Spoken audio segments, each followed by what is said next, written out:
नमस्कार। मेरा पूरा देश सुन रहा है। राष्ट्र की आवाज 130 करोड़ लोगों की एक ही आवाज। आपके साथ मैं हूं सरफराज। मैं सरफराज सैफी। दुनिया की सबसे बड़ी पार्टी भारतीय जनता पार्टी ने लखनऊ के इकाना स्टेडियम से जो बड़ा संदेश दिया है उसे आज आपको समझाना चाहता हूं। देश के सबसे बड़े सूबे में सत्ता वापसी वाला इतिहास रचने के बाद भारतीय जनता पार्टी ने भव्य शपथ ग्रहण समारोह से देश को एक बड़ा संदेश दिया है। मुख्यमंत्री योगी आदित्यनाथ के 52 सहयोगियों को साल 2024 की महत्वपूर्ण जिम्मेदारी दी गई है। देश के प्रधानमंत्री नरेंद्र मोदी के साथ देश की कई जानी मानी हस्तियां लखनऊ में मौजूद रही। बीजेपी ने शपथ समारोह में शक्ति प्रदर्शन के साथ कैसे 2024 की बिसात बिछा दी है यह मैं आपको समझाऊंगा। रूस यूक्रेन की जंग अब दुनिया की टेंशन बढ़ाने लगी है। एक महीना पूरा होने के बाद भी जंग लगातार जारी है। दुनिया की एक सबसे शक्तिशाली सेना के सामने छोटे से देश की छोटी सी सेना अभी तक टिकी हुई है और कैसे संभव हो पा रहा है यह भी मैं आपको बताऊंगा। आज की तारीख में रूस और यूक्रेन युद्ध से जुड़ा सबसे बड़ा सवाल यही है कि कब खत्म होगा यह युद्ध। एक तारीख सामने आई है। अपनी खुफिया जानकारी के आधार पर यूक्रेन की सेना ने युद्ध खत्म होने की तारीख बताई है। कौन सी तारीख है वो, उसके पीछे की वजह क्या बताई जा रही है, उसके बारे में भी आपको बताऊंगा।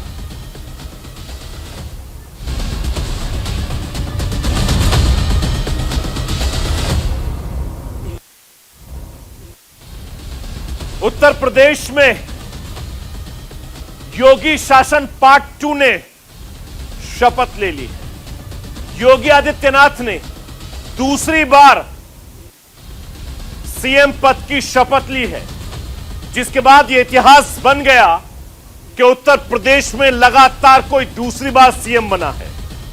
योगी आदित्यनाथ को सीएम पद की शपथ दिलवाने के बाद राज्यपाल आनंदीबेन पटेल ने केशव प्रसाद मौर्य और ब्रजेश पाठक को डिप्टी चीफ मिनिस्टर की शपथ दिलवाई। फिर 50 विधायकों ने मंत्री पद की शपथ ली है। कुल 52 विधायक मंत्रिमंडल में शामिल हो गए, जिनमें से 18 कैबिनेट मंत्री बने हैं, 12 स्वतंत्र प्रभार के मंत्री बने हैं और 20 राज्य मंत्री बने हैं।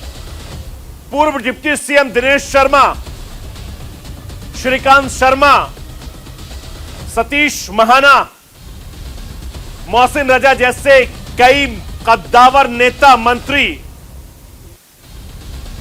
उनको इस सरकार में जगह नहीं मिली।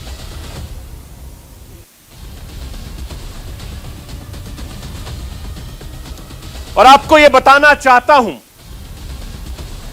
कि देश के प्रधानमंत्री नरेंद्र मोदी ने इस बार मोदी बेहद खास अंदाज में इकाना स्टेडियम पहुंचे। पीएम मोदी के स्टेडियम पहुंचने से महज 2 मिनट के अंदर ही शपथ समारोह शुरू हुआ और जो तस्वीरें मैं आपको दिखा रहा हूं, आप इन तस्वीरों को देखिए। पहली तस्वीरें जब योगी आदित्यनाथ शपथ ले रहे थे, उसके बाद लोगों का हुजूम बहुत मौजूद था। 18 कैबिनेट मंत्री बने, 14 राज्य मंत्री स्वतंत्र प्रभार बने और 20 राज्य मंत्री बने हैं। योगी आदित्यनाथ के सिर पर मुख्यमंत्री का ताज एक बार फिर से सज गया है। योगी आदित्यनाथ ने लगातार दूसरी बार मुख्यमंत्री पद की शपथ ली, ऐतिहासिक पारी की शुरुआत की। मैं आदित्यनाथ योगी और इसी के साथ योगी 2.0 की शुरुआत हो गई। ये लम्हा करीब 37 साल बाद आया। योगी आदित्यनाथ ने दूसरी बार मुख्यमंत्री पद की शपथ ली। उनके साथ 52 मंत्रियों ने पद और गोपनीयता की शपथ ली। 2 उप मुख्यमंत्री, 6 कैबिनेट मंत्री, 14 स्वतंत्र प्रभार और 20 राज्य मंत्री बनाए गए।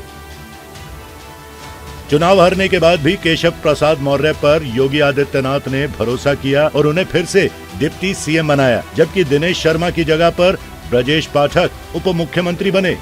दोनों फैसलों से साबित हो गया कि सरकार गठन में मंत्री बनाने में जातीय समीकरण को पूरी तरह साधा गया। किस जाति से किसे कितना प्रतिनिधित्व योगी 2.0 में मिला, आपको बता दें। ओबीसी 20, दलित 8, ब्राह्मण 7, राजपूत 6, बनिया 4, भूमिहार 2, कायस्थ 1, सिख 1, मुस्लिम 1, खत्री पंजाबी 1, अनुसूचित जाति 1। न केवल कास्ट फैक्टर बल्कि क्षेत्र को भी योगी आदित्यनाथ ने साधने की कोशिश की। उन्होंने अपने मंत्रिमंडल में करीब हर रीजन के विधायकों को जगह दी। पश्चिमी यूपी से 16 मंत्री, पूर्वांचल से 15 मंत्री, अवध जोन से 6 मंत्री, रोहेलखंड से 5 मंत्री, मध्य यूपी से 6 मंत्री और बुंदेलखंड से 4 मंत्री बनाए गए। चुनाव के दौरान बीजेपी पर महिलाओं ने अच्छा खासा भरोसा किया, जिसका परिणाम यह है कि लगातार दूसरी बार योगी सरकार सत्ता में आ गई। मंत्रिमंडल में 5 महिलाओं को जगह देकर सरकार ने आधी आबादी को साधा। बेबी रानी मौर्य को कैबिनेट मंत्री, गुलाब देवी को स्वतंत्र प्रभार, रजनी तिवारी, प्रतिभा शुक्ला और विजय लक्ष्मी गौतम को राज्य मंत्री का जिम्मा सौंपा। अभी तो मंत्री बने हैं, उत्तर प्रदेश ने मंत्री बनाया है। उत्तर प्रदेश की जो जनता है, गरीब है, दलित है, पीड़ित है, उनकी सेवा करेंगे। पूरी ईमानदारी से महिलाओं के साथ न्याय होगा, उनकी सुरक्षा की गारंटी रहेगी, उनके लिए आर्थिक रूप से कैसे सशक्त हो, इसके लिए काम करेंगे। मंत्रिमंडल में कई मंत्रियों को बाहर का रास्ता दिखाया गया। कई ऐसे चेहरे हैं जिन्हें पहली बार मौका मिला। अरविंद कुमार शर्मा, संजय निषाद, असीम अरुण, लक्ष्मी नारायण चौधरी, राकेश सचान, आशीष पटेल, नितिन अग्रवाल, जयंत राठौर, दयाशंकर सिंह।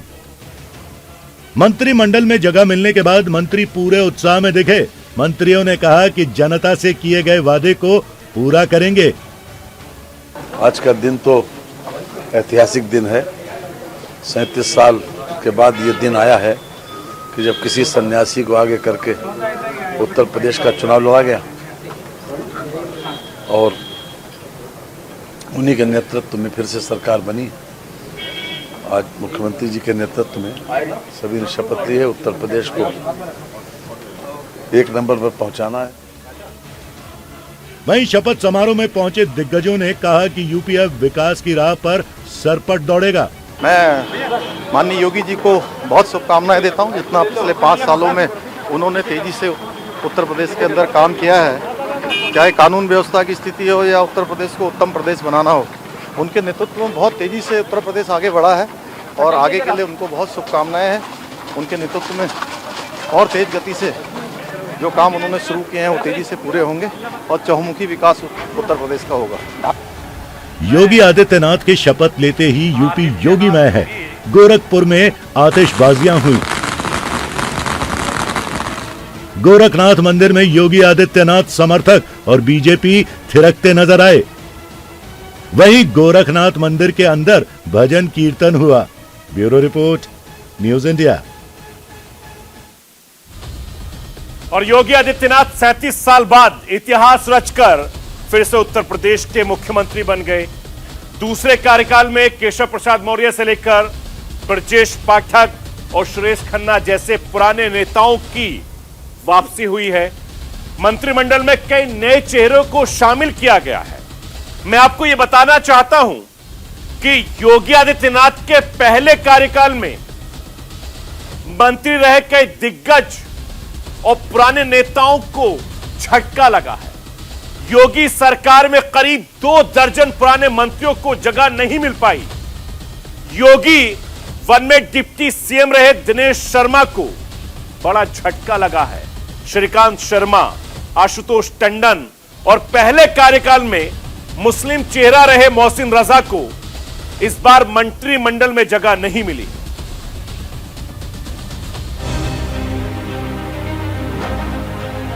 उत्तर प्रदेश में एक बार फिर योगी राज की शुरुआत हो गई। लगातार दूसरी बार मुख्यमंत्री पद की शपथ लेकर योगी आदित्यनाथ ने इतिहास रच लिया।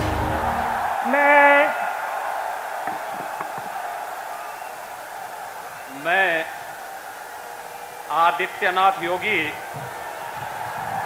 ईश्वर की शपथ लेता हूं कि मैं विधि द्वारा स्थापित भारत के संविधान के प्रति सच्ची श्रद्धा और निष्ठा रखूंगा। मैं भारत की प्रभुता और अखंडता अक्षुण्ण रखूंगा। मैं उत्तर प्रदेश राज्य के मुख्यमंत्री के रूप में अपने कर्तव्यों का श्रद्धापूर्वक और शुद्ध अंतःकरण से निर्वहन करूंगा तथा मैं भय या पक्षपात, अनुराग या द्वेष के बिना सभी प्रकार के लोगों के प्रति संविधान और विधि के अनुसार न्याय करूंगा। शपथ ग्रहण समारोह लखनऊ के भारत रत्न अटल बिहारी वाजपेयी एकाउंट स्टेडियम में हुआ, जिसके गवाह प्रधानमंत्री नरेंद्र मोदी, गृह मंत्री अमित शाह, रक्षा मंत्री राजनाथ सिंह, बीजेपी अध्यक्ष जेपी नड्डा बने। योगी सरकार के दूसरे कार्यकाल में केशव प्रसाद मौर्य से लेकर ब्रजेश पाठक और सुरेश खन्ना जैसे पुराने नेताओं की वापसी हो रही है, तो कई नए चेहरों को भी जगह मिली। इसी के साथ योगी सरकार के पहले कार्यकाल में मंत्री रहे कई दिग्गजों की छुट्टी हुई। योगी 2.0 में करीब 2 दर्जन पुराने मंत्रियों को जगह नहीं मिल पाई है। सबसे ज्यादा चौंकाने वाले नाम दिनेश शर्मा, सिद्धार्थनाथ सिंह, श्रीकांत शर्मा और आशुतोष टंडन का है। सबसे पहले बात दिनेश शर्मा की। दिनेश शर्मा योगी सरकार के पहले कार्यकाल में डिप्टी सीएम रहे। डिप्टी सीएम से पहले लखनऊ के मेयर थे। 2017 में दिनेश शर्मा जब उप मुख्यमंत्री बनाए गए तो उस वक्त इनके काम का काफी जिक्र हुआ था, लेकिन इस बार उनके मंत्री नहीं बनाए जाने के पीछे कई तर्क दिए जा रहे हैं।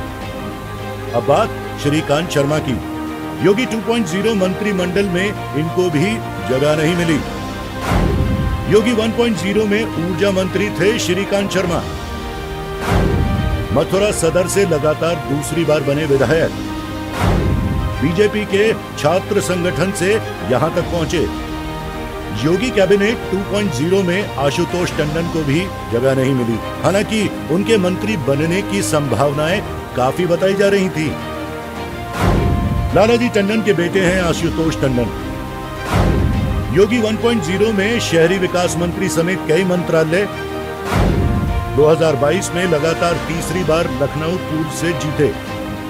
सिद्धार्थनाथ भी योगी कैबिनेट में जगह नहीं बना सके, जबकि पहले कार्यकाल में सिद्धार्थनाथ सिंह की पूछ काफी थी।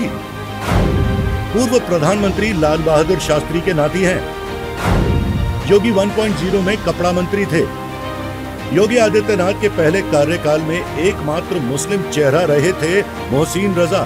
एक बार फिर उनकी सीट पक्की मानी जा रही थी, लेकिन ऐसा नहीं हुआ। मोहसिन रजा शिया समुदाय से आते थे। योगी सरकार के पहले कार्यकाल में अल्पसंख्यक मंत्री थे। मोहसिन रजा की जगह पर योगी आदित्यनाथ ने दानिश आजाद अंसारी पर भरोसा जताया है। राजनीति के जानकारों की माने तो बीजेपी को इस चुनाव में मुसलमानों के 8% वोट मिले, जो कांग्रेस और बीएसपी को मिले मतों से भी ज्यादा हैं। शायद यही वजह है कि इस बार मुस्लिम समुदाय के बड़े तबके सुन्नी मुसलमान दानिश आजाद अंसारी को आगे किया गया है। ये तमाम कार्यकर्ताओं की जीत है और मुसलमान और नौजवान पूरी तरीके से भारतीय जनता पार्टी के साथ खड़ा है और मोदी जी और योगी जी से मोहब्बत करता है। शुक्रिया। किस बुलडोजर अपराधियों पे चलेगा? अपराधी भाग रहे हैं उत्तर प्रदेश छोड़ के। मुसलमानों के बीच में कैसे भारतीय जनता पार्टी को और ज्यादा कामयाब? मुसलमानों के बीच में भारतीय जनता पार्टी काम करना चाहती है और उसका संदेश है कि मेरे से युवा को उन्होंने मंत्री बनाया। निश्चित तौर पे हम मुसलमानों के लिए, नौजवानों के लिए अच्छा काम करेंगे। हम काम करके साधेंगे, मुसलमानों के हित की बात करके साधेंगे और मुसलमानों की शिक्षा को, रोजगार को और बढ़ा के साधेंगे। मोहसिन भाई हमारे बड़े भाई हैं। निश्चित तौर पर संगठन ने उनके लिए कुछ अच्छा बड़ा सोचा होगा और मैं पूरी ईमानदारी से संगठन के लिए काम करूंगा, सरकार के लिए काम करूंगा। योगी के नए मंत्रिमंडल में 2 नहीं बल्कि 20 से ज्यादा मंत्रियों की छुट्टी हो गई है। ऐसे में आशुतोष टंडन, श्रीकांत शर्मा के अलावा और भी नाम बताते हैं जिन्हें इस बार मौका नहीं मिला। योगी सरकार 2.0 से पुराने मंत्रियों की छुट्टी। रमापति शास्त्री, नीलकंठ तिवारी, अतुल गर्ग, आशुतोष टंडन, जय प्रताप सिंह, अशोक कटारिया, डॉक्टर महेंद्र सिंह, श्री राम चौहान, जय कुमार जैकी, अनिल शर्मा, सुरेश पासी, चौधरी उदय भान Singh, Ramashankar Singh Patel, नलिमा Kataria, Mahesh Gupta, GS Dharmesh.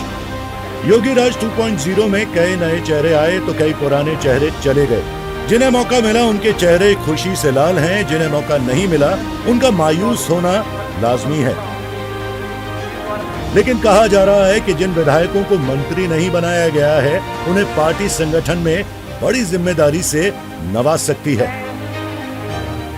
Bureau report, news India. और आज की आवाज में रुकूंगा एक छोटे से ब्रेक के लिए।